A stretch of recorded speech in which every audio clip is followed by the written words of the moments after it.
Bendito Deus, Pai querido, Pai santo que estás nos céus, graças nós te damos, Pai.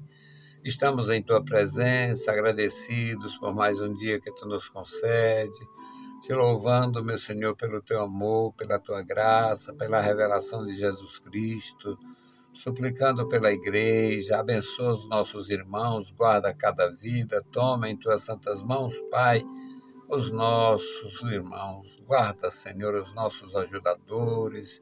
Ó, Senhor, dá a tua paz, a tua proteção, tu conheces o teu povo. Assista, meu Senhor, cada um em suas necessidades, dá vitória à tua igreja, livra os meus irmãos, encoraja os que estão fracos, meu Senhor, fortalece o teu povo, dá graça, prazer na tua lei. Deus fiel, Deus misericordioso e bondoso, ouve a nossa petição. Em nome de Jesus Cristo, nós te pedimos e te agradecemos. Amém. Saudamos a todos com a paz de nosso Senhor Jesus Cristo. Voltamos para apresentar o programa Voz da Igreja, programa da Escola Teológica União e Crescimento, a Unicresce. Nós iniciamos a Unicresce em 1988 e estamos de pé, continuamos aulas presenciais, radiofônicas. Nosso trabalho é pequeno, mas tem prosperado, Deus tem abençoado e a gente tem permanecido.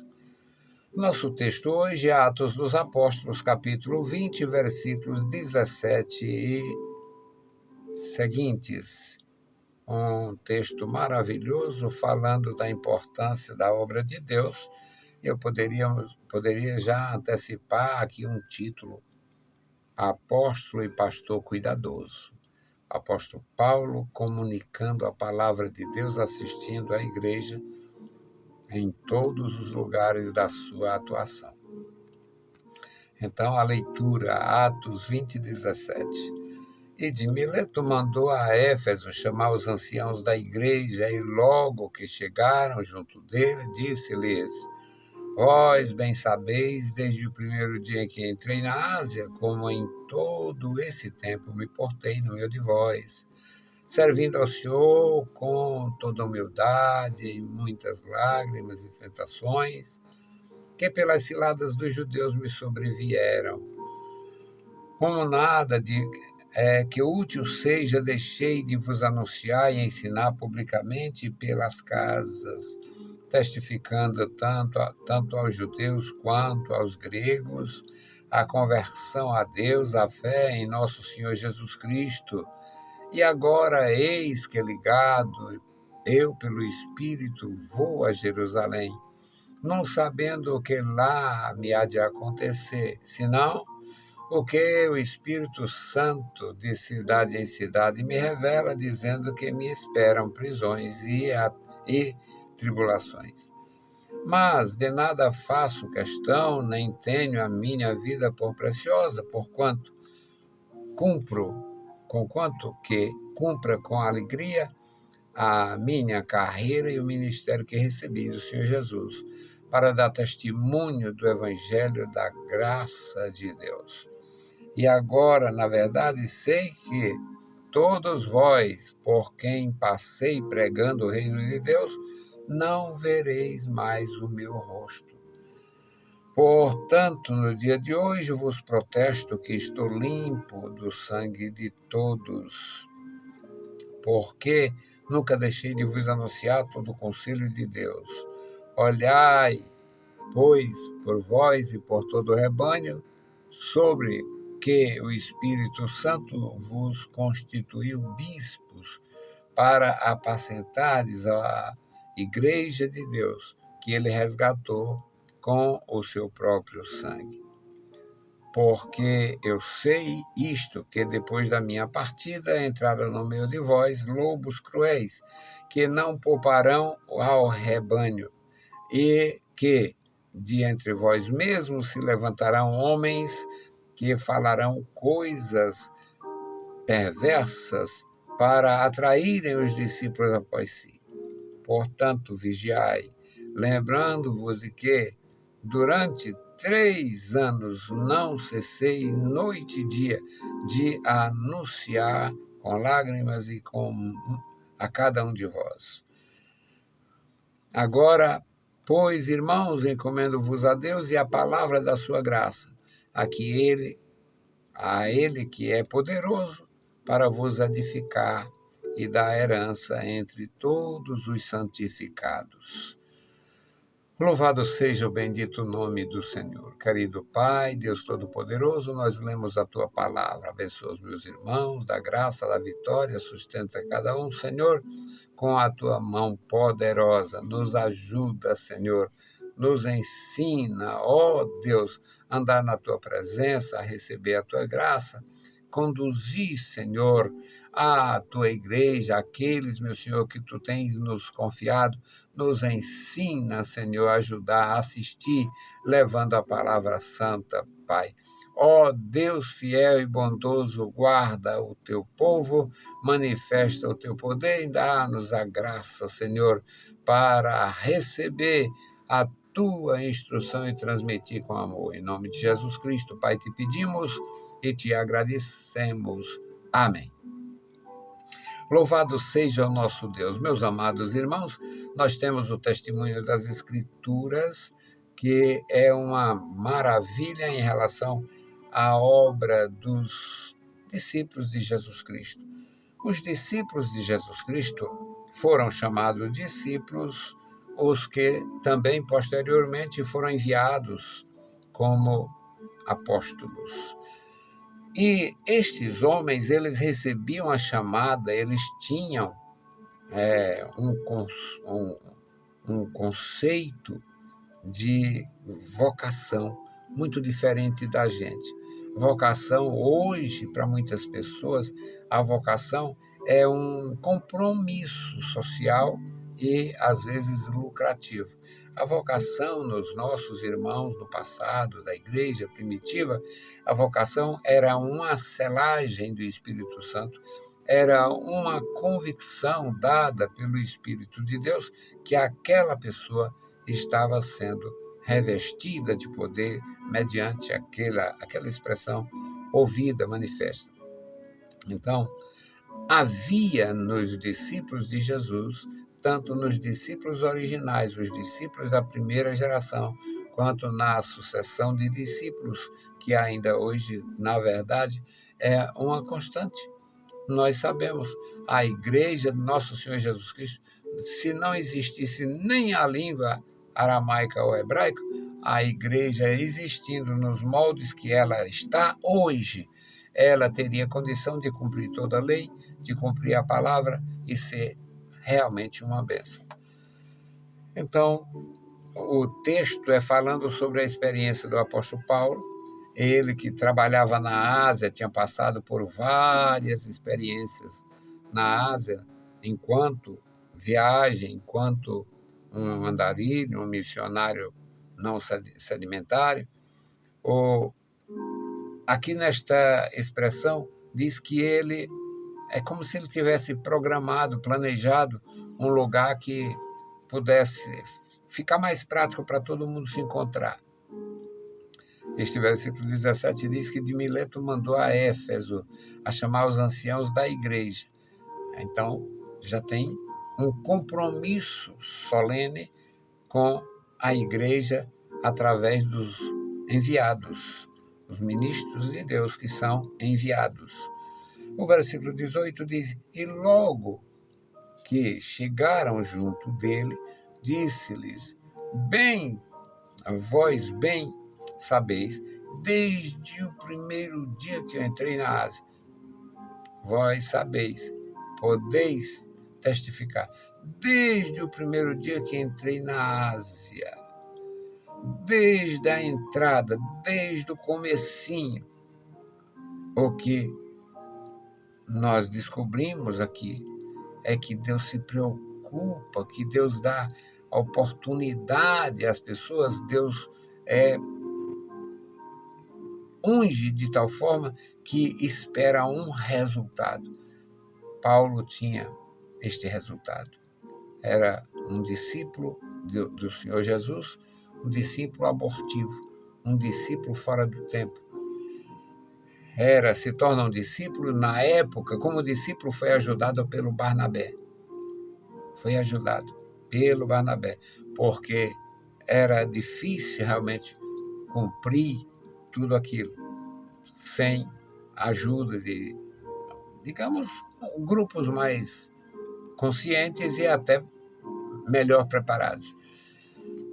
Aí Paulo manda chamar os anciãos da igreja, tá? Manda chamar, reúne essa gente. De Mileto mandou chamar. E logo que chegaram junto dele, ele faz essas expressões, ele cria essas expressões. Desde o começo, desde o princípio. Diz o versículo 19 que eles estavam servindo ao Senhor com toda humildade, em muitas lágrimas, e havia muitas perturbações por causa das ciladas criadas, as armações criadas, armações criadas pelos judeus. Eles tinham uma forma de perseguir. Aqui ele fala de ciladas, no versículo 19, que pelas ciladas dos judeus me sobrevieram. Havia uma espécie de aposta contra a vida, contra a atividade dos servos de Deus, e é como se o apóstolo tivesse realmente um compromisso exclusivo e quisesse juntar todo mundo para entregar de uma vez só. Diz o versículo 19 que servindo ao Senhor com toda humildade, é ele expressando. Vocês sabem, desde o primeiro dia que entrei na asa, que eu estou servindo ao Senhor com toda humildade, com toda dedicação, muito embora tenha que chorar. Tem em muitas situações com as lágrimas, tentações, por causa das ciladas, por causa das maldades. Havia, no contexto geral, perseguição a Cristo e aos seus discípulos.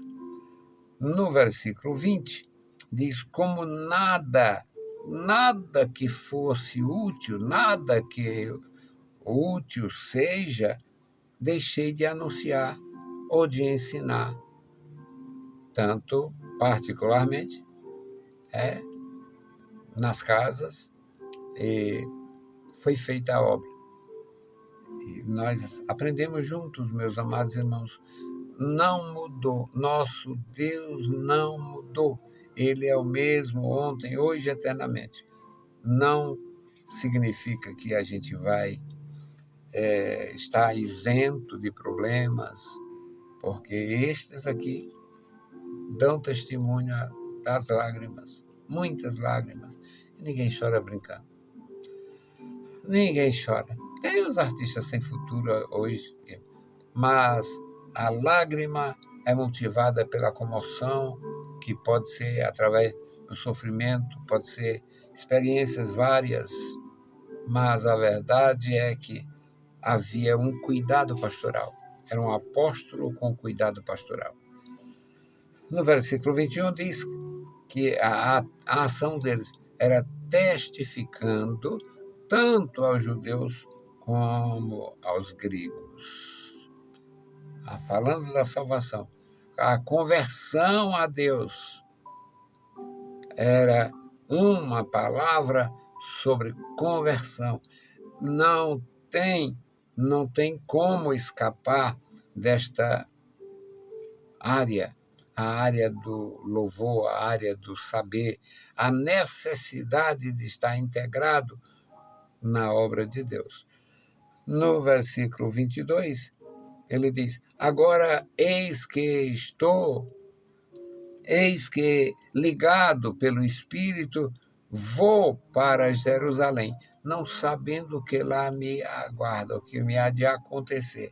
Só o que o Espírito Santo fala. Só o que o Espírito diz. E o Espírito fala sobre estas experiências. O Espírito diz, de cidade em cidade, que me aguardam. O Espírito fala que estão me aguardando. estas manifestações que são contrárias ao reino de Deus, são contrárias ao amor do Senhor. E ele deixa claro isso, irmãos. Agora, na verdade, sei que todos vós, por quem passei, pregando o reino de Deus, não verão mais o meu rosto. Ele tinha uma capacidade espiritual de perceber, de receber a palavra através do Espírito do Senhor, e diante do exposto desse seu zelo, esse seu fervor de ajudar todos ao mesmo tempo, por isso é que ele juntou ali como se fosse um entroncamento, um trevo, e vinha pessoas de todas as direções. No versículo 25 diz: agora, na verdade, sei que todos vós, por quem passei, pregando o reino de Deus, não vereis mais o meu rosto. Não vereis mais. Agora, na continuação, ele diz o que ele estava planejando. Portanto, no dia de hoje vos protesto que estou limpo do sangue de todos. Limpo. Não tenho responsabilidade pelo vosso estado, porque o que era para fazer eu fiz. Era para ensinar, era para pregar, foi feito. O que deveria ser feito foi feito. Não houve correspondência, é outra história. Aqui no versículo 27, ele diz: porque nunca deixei de vos anunciar todo o conselho. Aqui dá para fugir, porque este conselho que aparece aqui neste começo, nesta palavra, nós temos, meus amados, um homem profundamente consciente da sua missão e, mesmo sabendo o alto preço, ele continua firme, continua ativo, continua disposto, principalmente pelo fato de o ajuntamento ali seria muito benéfico.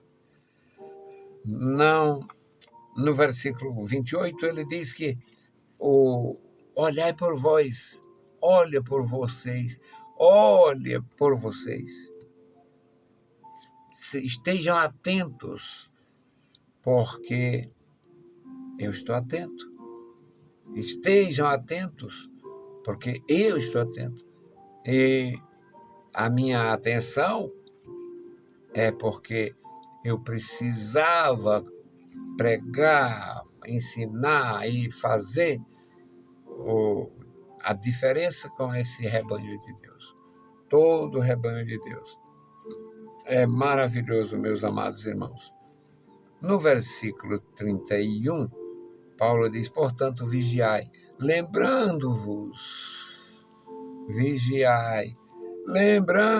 de que durante 3 anos, um período longo, durante 3 anos, não cessei,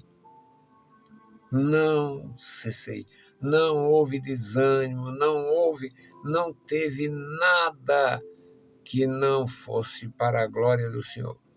Era testemunho de um apóstolo de nosso Senhor Jesus Cristo. Portanto, vigiai, lembrando-vos de que durante 3 anos não cessei, nem de noite, nem de dia, de admoestar com lágrimas. Admoestar com lágrimas. O contexto da reunião, daquela vocação, aquele chamado em si, era conscientização. E por isso ele menciona. Foi de fundamental importância, porque foi direção do Espírito de Deus e O que nós vamos ver no futuro é que vai haver perturbação. No versículo 32, ele diz: Eu encomendo-vos a Deus e a palavra da sua graça, a Ele que é poderoso para vos edificar e dar herança entre os santificados. Ele já menciona antes a questão dos homens que seriam homens avarentos, homens que tinham outros propósitos ou projetos em relação à igreja. Ele anunciava, ele levava a palavra, ele valorizava porque a igreja foi comprada pelo sangue de Cristo, mas ele diz que eu sei que depois da minha morte, partida aqui no versículo 29, depois da minha morte, depois da minha partida, depois que eu morrer. Mas Deus coloca isso na vida de um homem. Deus coloca. Deus é soberano. Ele usa quem quer, usa como quer, e é esta soberania que está aqui em pauta. Porque eu sei que depois da minha partida, da minha morte, partida aqui é eufemismo. Eu sei que depois da minha partida vai entrar lobos cruéis, vai entrar realmente pessoas sem o mesmo nível, sem o mesmo amor, sem a mesma qualificação. Era um aviso solene do que viria depois. Meus queridos, é maravilhoso aprender. E é maravilhoso a gente publicar os atos do Senhor. Ele continua no seu lugar, na sua posição. Ele continua sendo o nosso Deus. Soberano, enchendo de graça nossos corações, fazendo um apóstolo que já era homem de idade, sofrido, cansado em vários aspectos, se levantar como um renovador das esperanças, da promessa. E eu não sei, não tenho, ultimamente, há muitos anos, que eu não faço estudos sobre essas descobertas lá, ou até coisas mais profundas, eu não tenho feito, porque me apliquei, me dediquei a um curso básico, ensinar basicamente os meus irmãos, mas que é maravilhoso quem tiver oportunidade faça, porque nós não temos, nestes contextos da atualidade, nós não temos tantos Paulos, nós não temos tantos mestres de Deus sendo zelosos ao ponto de fazer a igreja vir e receber a graça, participando da mesa do Senhor, servindo a Deus com alegria, levando a palavra da vida, mesmo sob esse cuidado, mesmo tendo esse cuidado. Eu sei que depois da minha partida, a coisa vai ter desfechos diferenciados, porque entrarão no meio de vós lobos cruéis. A comparação de ovelha com lobo é bastante indevida. Mas é o contexto, é o que mostra. Vai se levantar homens que são como lobos, ou seja, o poder de depredar está neles. Que Deus abençoe os meus queridos irmãos de uma forma poderosa. E nós vamos fazer a oração pelo o memorial. Aqui no memorial, quantos nomes, quantas famílias estão. E eu louvo a Deus porque tenho esse carinho pela igreja. E o mais interessante é que eu me sinto abraçado pela igreja. A minha necessidade, o ano passado, aliás, no começo, eu confundo o tempo. Mas, no instante, me ajudaram, cuidaram de mim, eu fiz a cirurgia. Agora eu vou fazer os acertos finais para a mudança de óculos e tal. Porque é importante a gente ter essa interação. a igreja, o pastor, e não mudou para mim, não. Está no outro ministério. Deus tem abençoado os meus irmãos. Me sinto muito feliz, grato e viver do resto. Quando o profeta mandou a viúva tomar as vasilhas emprestadas e trancar a porta, e ela fez, obedeceu, encheu tudo de azeite, e ela foi lá, né? Ela não tomou decisão. Ela foi lá, depois disse o que tinha acontecido, ele disse, então vá, venda, paga a conta e vivei do resto. Estou vivendo o resto de dias, resto de saúde, resto de vigor, meus restos, né? 73 vou fazer. Mas, meus queridos irmãos, é tão bom, vale tanto levar esta palavra que eu me sinto muito feliz. Então, orar pelo memorial. Deus abençoar cada servo seu, cada ministro de Deus, cada consagrado discípulo do Senhor. Bendito Deus, amado Pai que está no mais altos céus, nós te louvamos, bendizemos, agradecemos pela vida, pela salvação que há em Cristo Jesus. Meu Senhor, abençoa a tua igreja, toma em tuas santas mãos cada vida da graça, Senhor, a tua igreja. Nós te louvamos, ó Deus, pela grandeza do teu amor, pela grandeza do teu reino, pelo teu nome. Ó Senhor, continua conosco, nos ajudando, nos ensinando, te servir melhor. Opera na igreja, dá, meu Senhor, a sabedoria do céu, dá, meu Senhor, a visão do céu, a unção do céu, para que eles possam, Senhor, também se dedicar a crescer, levando a palavra a Ti, Senhor, e a todos os que se aproximam da gente, meu Senhor, buscando a Tua graça. Ó, Senhor, nos ajuda, guarda nosso lar, guarda a nossa vida, guarda, meu Senhor, nosso coração e enche o Teu povo de graça. No santo nome de Jesus Cristo nós te pedimos e te agradecemos para sempre. Amém. Louvado seja para sempre o nome do Senhor. Meus queridos irmãos, a paz do Senhor. Se o Senhor permitir, a gente volta. Deus os abençoe. Leiam a Bíblia Sagrada e a graça de nosso Salvador repouse sobre vós. Amém.